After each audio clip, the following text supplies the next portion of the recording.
Hi everyone, and welcome back to my channel.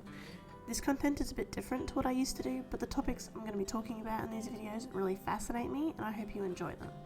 I'm going to be covering topics like true crime, conspiracies, and any unique stories I come across on the way like this one, and turn them into Sims builds. It's been a few years since I've done a video for YouTube, and I found finding the right story to talk about first hard, but I heard about this memorable moment in history, and the fact it's not more well known is really surprising, so I knew it had to be first. I'm going to be focusing on the story, but if you have any questions about today's Sims build, it will be in the description. I'm by no means a perfect Sims builder, but I have fun doing it. So let's get into today's story. Today I'm going to be talking about two young medics in World War II, one with basic training and one with just 2 weeks training that took a church and turned it into a sanctuary for both American and German troops, where no fighting was permitted in a small French village.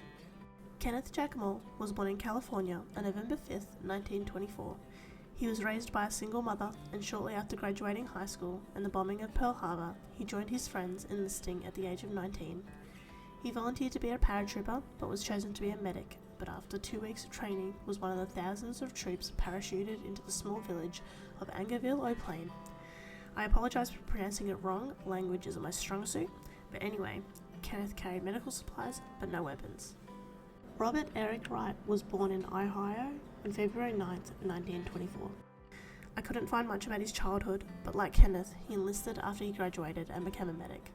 They both parachuted from a C-47 and landed close to where this story takes place. On June 6, 1944, also known as D-Day, their drop zone was Drop Zone D, which was a few kilometres inland from Utah Beach. The area was extremely flooded from Germans as a large-ditch effort to protect against further success from the Allies with their beach landings, and many paratroopers died from drowning or injury. The paratroopers were told they would be the first soldiers parachuting into German-occupied France. Their commander, Colonel Howard Johnson, told his men, "You guys will be there first, behind the front lines. How you perform will save the lives of hundreds, thousands, possibly millions, possibly the free world." And I can't imagine the amount of pressure those men must have felt in that moment. When making the jump, they had to face heavy fog and heavy German fire, and the potential for the parachutes to not even open, which almost happened to Kenneth. It was calculated more than 2,000 didn't survive, and only 1/6 of men reached their destination points. Robert landed around 3 a.m. and could see the church tower from where he was, so he made his way there, immediately designating it an aid station by hanging a Red Cross banner outside. Kenneth Moore arrived shortly after with wounded he'd found on the way. Initially, the wounded soldiers filling the church were hurt from the result of the bad parachute landings. The only rule they had was that all weapons were to be left at the door. The pews started to fill quickly, so they designated a spot for the critically injured soldiers they couldn't help, and only 2 men died. In its entirety, both men treated more than 80 soldiers, including a dozen Germans. Wright took on the bulk of the medical duties, while Moore sometimes ventured outside to look for wounded soldiers and hauled them back to the church in a cart he found nearby. German soldiers made extensive counter-attacks in the village. Having suffered such heavy casualties, the 501st Infantry Regiment were ordered to retreat. However, Robert and Kenneth refused to leave and stayed with the wounded. On one afternoon, exhausted and worn out, Moore saw a moment for brief relief. Moore took his helmet off on one of his few moments of respite and stood in the middle of the church when a mortar shell came through the roof with a big crash. Thankfully, it was a dud, and not the only dud to hit the church. A big chunk of plaster fell and hit Moore on the head, splitting his scalp open. It wasn't a serious wound, but it bled a lot. He went on to get a Purple Heart for this. There's still a cracked hull from the dud mortar, and some of the pews are still stained with blood from the wounded. Another time, a German machine gunner kicked open the door and stood in the doorway. With his machine gun lowered at his hip, pointed at everyone, Robert Wright said his eyes met the German's eyes for a few seconds.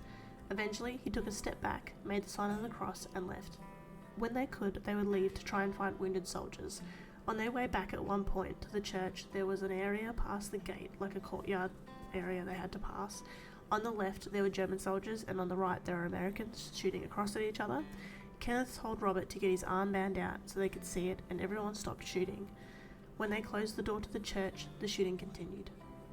Once the Americans had left, a German officer and armed German paratroopers showed up to the church to assess the situation. Moore was worried it would end in a bloodbath, was relieved once the German officer, who was impressed by what they were doing, went away peacefully and even promised to provide medical aid, although it's unlikely it came. Another German officer followed not long after, wounded and needing help. He wasn't happy with the rule of no weapons inside, but eventually he agreed. He waited in the church, refusing any help from anyone that wasn't a fellow German. Convinced the Germans would take the church any minute, he waited until his wounds overcame his pride and Wright treated him. On the last day, 2 German soldiers that were hiding in the tower the whole time Kenneth and Robert were there came down, surprising them both. The reason they decided to come down was because more fire was hitting the church tower. They were both unwilling to leave and ended up helping treat the wounded. Wright and Moore would manage the aid station for 3 days, and on June 7th, Angoville became quiet once again. Wounded were being evacuated to the beach to be transported back to England for medical care. Kenneth rejoined his company and Wright stayed to oversee the evacuation. Robert Wright parachuted to a few different places and made a few makeshift aid stations, one being in the Netherlands, where he treated 5 Catholic nuns that were heavily injured, and a few months later in a basement farm in Bizzery, where he treated a countless number of injuries. A year later, in September 1945, he returned to the US and married later that month. He and his wife had 2 children. He retired in 1982 and became very active in the Methodist Church. He was very devoted to building houses for the poor and charitable foundations. He died at the age of 89 on December 21st, 2013, and was buried in Angoville. Kenneth Moore returned to California at the end of the war, married his high school sweetheart, and had 3 children. He worked for an oil company before eventually owning several gas stations of his own for 18 years until he retired. He died at the age of 90 on the 17th of December 2014, and his ashes were scattered. Both men received Silver Star medals and Purple Hearts for their actions, and both returned to the church a few times over the years for ceremonies that take place there. The church is now almost 1,000 years old and stands as a reminder of human solidarity. If you like this video, don't forget to like and subscribe so you don't miss any future videos. And if you have any suggestions for future cases, conspiracies, or unique stories like this one, please let me know.